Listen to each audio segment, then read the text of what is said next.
அண்மை செய்தி. மதிமுக பொதுச் செயலாளர் வைகோவுக்கு நாளை அறுவை சிகிச்சை செய்யப்படுவதாக தற்போது துரை வைகோ தெரிவித்திருக்கிறார். அதனை அண்மை செய்தியாக பார்த்துக் கொண்டிருக்கிறோம்.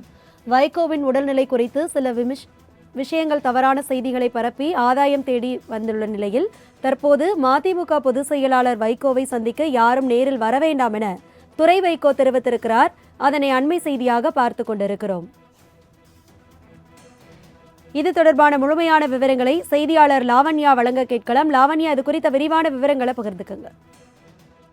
வணக்கம். அதிமுகவினுடைய பொதுச் செயலாளர் வைகோவினுடைய உடல் நலன் குறித்து அவருடைய மகன் துரை வைகோ ஒரு அறிக்கையை வெளியிட்டு இருக்கிறார். அந்த அறிக்கையில் என்ன குறிப்பிடப்பட்டிருக்கிறது என்றால், அவருக்கு கால் தடுமாறி விழுந்ததில் இடது தோளில் ஒரு சிறிய எலும்பு முறிவு ஏற்பட்டிருக்கிறது. அந்த சிகிச்சைக்காக அவர் மருத்துவமனையில் அனுமதிக்கப்பட்டிருக்கிறார். அவருக்கு நாளை அறுவை சிகிச்சையானது நடைபெற இருக்கிறது. இந்த அறுவை சிகிச்சையானது ஒரு சிறிய சிகிச்சை தான்.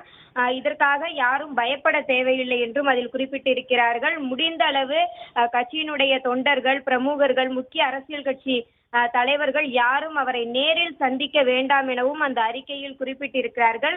அதிலும் குறிப்பாக மதிமுகவினுடைய பொதுச் செயலாளர் வைகோவினுடைய உடல் நலன் குறித்து வெளியில் பரப்பப்படும் வதந்திகளை மக்கள் நம்ப வேண்டாம் எனவும் அந்த அறிக்கையிலே குறிப்பிட்டிருக்கிறார்கள். மேலும் அவருடைய உடல் நலனை தொடர்ந்து விசாரித்து வரும் அன்பும் அக்கறையும் கொண்டு நலன் விசாரித்து வரும் தலைவர்கள், முக்கிய ஆளுமைகளுக்கு துரை வைகோ இந்த அறிக்கையின் மூலமாக நன்றி தெரிவித்துள்ளார்.